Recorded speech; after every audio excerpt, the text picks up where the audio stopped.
Jean Messia, qui est un homme du XXe siècle, a dit il est anglais en voyant ces images. Non, mais la langue internationale est l'anglais. Il a parlé à tous ses supporters. Mais le français est une langue internationale aussi. Mais c'est entendu. Pourquoi on a créé la francophonie c'est exprimé. La langue. Je vous propose qu'on ne polémique pas sur la langue de Grosjean. La langue devient internationale à partir du moment où on décide qu'elle le devient. Non, mais c'est vrai que la langue de la F1... Pourquoi Apollon alors? Ah bah parce que notre héritage est grec aussi. Enfin. Je voudrais, si on pouvait ne pas polémiquer, en fait, surtout. Non, mais je polémique pas, je constate juste qu'il ne parle pas français. Non, parce qu'il parle français, mais là, il a parlé anglais. Là, il parle très bien Bon, Julien fait... Non, mais je suis parfaitement d'accord avec le constat que vous faites d'une indignation sélective en fonction des victimes. En quelque sorte, quand les victimes sont des policiers, il n'y a pas de réaction ou très peu. Et quand les victimes correspondent en quelque sorte à l'image qu'on se fait de la victime, eh bien là, on a tous les corps constitués de la République, des médias, etc. qui agissent. Pourquoi ? Parce qu'en réalité, ça fait 40 ans que que le système qui nous gouverne, médiatico-politique, a remplacé le citoyen par quelque chose qui s'appelle la victime. Et encore pas toutes les victimes. Pour que ce soit estampillé victime, il faut qu'elle soit issue d'une minorité visible, qu'elle soit d'ailleurs raciale. D'ailleurs, là, on a racialisé la victime.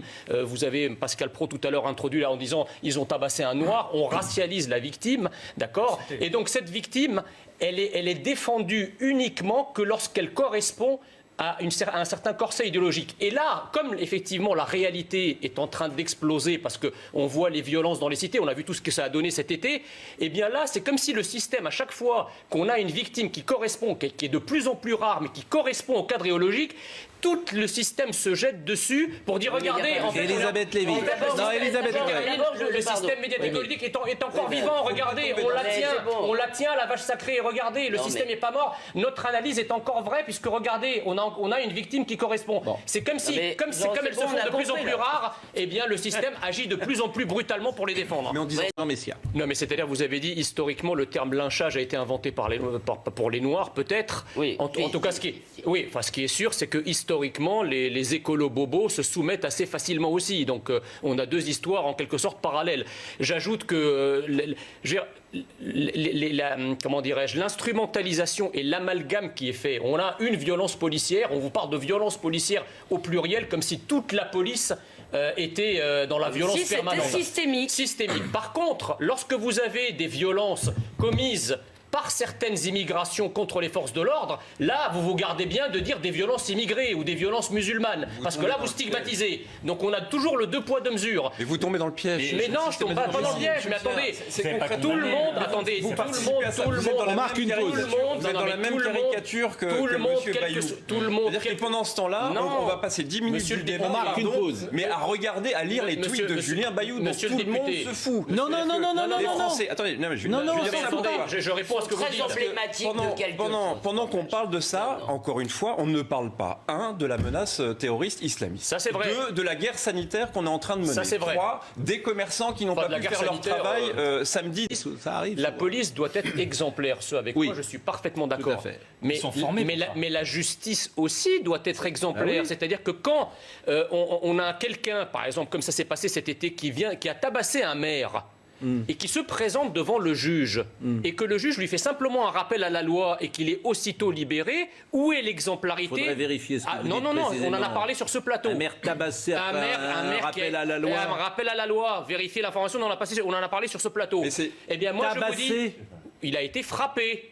Donc, un rappel à la loi, voilà. Donc, si la police doit être vraiment vérifier. C'est là où je pense qu'il faut qu'on retombe sur nos grands principes. Si la police doit être exemplaire, la justice également. C'est-à-dire qu'à chaque fois qu'on commet un acte de délinquance ou un crime, la justice doit passer. 45 secondes. La première chose, c'est ce que vous dites, est infaisable. Vous allez donc forcer des Black Blocs à télécharger une application qui soit autorisée par le gouvernement pour filmer les scènes de manière conforme à la loi. Non, mais vous les Black Blocs, justement. Ça m'intéresse. Deuxième chose, non mais une petite minute. Sur la protection des policiers et des magistrats, j'ai jamais dit que j'étais pour les uns ou contre les autres. J'ai dit simplement qu'on demande une exemplarité de l'ensemble des fonctionnaires et des magistrats. Les magistrats, lorsqu'ils jugent des gens, doivent aussi être jugés quand ils commettent des erreurs. Et Dieu sait qu'il y a eu des erreurs. On a libéré des gens qui sont multirécidivistes, qui sont des violeurs, qui ont commis de nouveau des actes, et les magistrats n'ont jamais été jugés pour leurs fautes. Donc quand on juge les flics pour leurs erreurs. Il faut aussi que la justice soit exemplaire et que les magistrats soient aussi sous l'œil des inspections et sous l'œil de la sanction. Monsieur le député, le courage, c'est de reconnaître qu'une victime n'a pas de couleur, n'a pas d'origine, n'est pas une victime spécifique. Tout le monde peut être victime.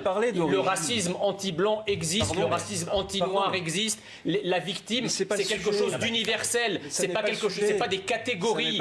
À partir du moment où vous classifiez les victimes, à partir du moment où vous classifiez les victimes et vous réservez uniquement votre indignation pour certaines d'entre elles, c'est là où vous manquez de courage.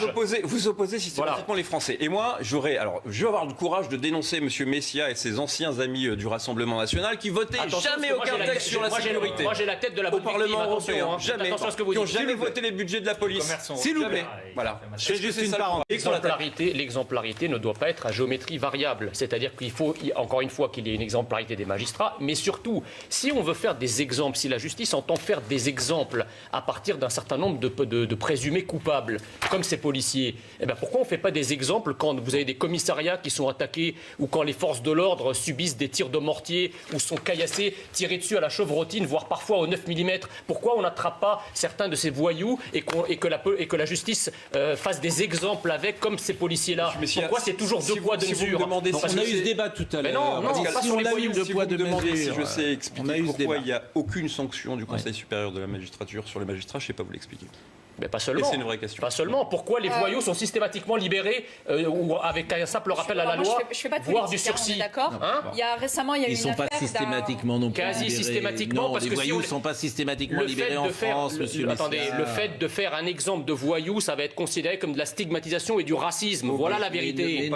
Voilà. Donc, comme on veut être antiraciste, lorsqu'on attrape un voyou qui est d'origine immigrée, il est automatiquement soit libéré, soit condamné à des faibles peines, précisément parce qu'on ne veut pas faire un exemple qui serait interprété comme de la stigmatisation du racisme. Vraiment, quand vous faites ça, vous ne rendez service à personne, et surtout pas aux policiers français. C'est vrai que le réel vous choque, mais c'est le réel. Les faits sont têtus, comme disait. Juste un petit mot. Si je peux me permettre. Pas fait exprès, en fait. Si je peux me permettre, je suis d'accord avec vous sur le fond, c'est-à-dire ouvrir les lieux de culte. Bon, mais quand même, concéder que on a une crise terroriste. Encore une fois, une menace terroriste islamiste extrêmement forte. Vous ne pouvez pas dire ça. On a une crise sanitaire. Mais dans ce cas-là, prolonger le confinement pendant 6 mois. Difficile. Comme ça, il n'y aura aucun risque. Laissez-moi juste finir. On a une crise économique et une crise éducative extrêmement difficile. Tout ça est très compliqué. Et oui, on fait des erreurs, comme les autres. C'est un sacré aveu, monsieur le député. Le but, c'est un sacré aveu que vous faites là. Je le concède. Donc en fait, vous êtes en train de nous dire que le confinement, c'est pour éviter la colère sociale, pour éviter le terrorisme. C'est vachement bien. Non, mais c'est bien. Vous expliquez que c'est beaucoup plus facile, assis sur son fauteuil, de dire que tout le monde est nul, que au quotidien d'avoir à gérer cette crise qui frappe l'ensemble des pays du monde. Votre gestion est une gestion. C'est toujours un commentaire. C'est terminé. La responsabilité, c'est autre chose. La responsabilité. Vous devriez essayer au Parlement européen. Votre gestion est une gestion désincarnée et techniciste de la société. Là, vous rabâchez vos tweets. Non, vous me lisez pas, parce que j'ai jamais utilisé ces mots. Mais non, revoyez votre copie. Je sais plus. C'est terminé.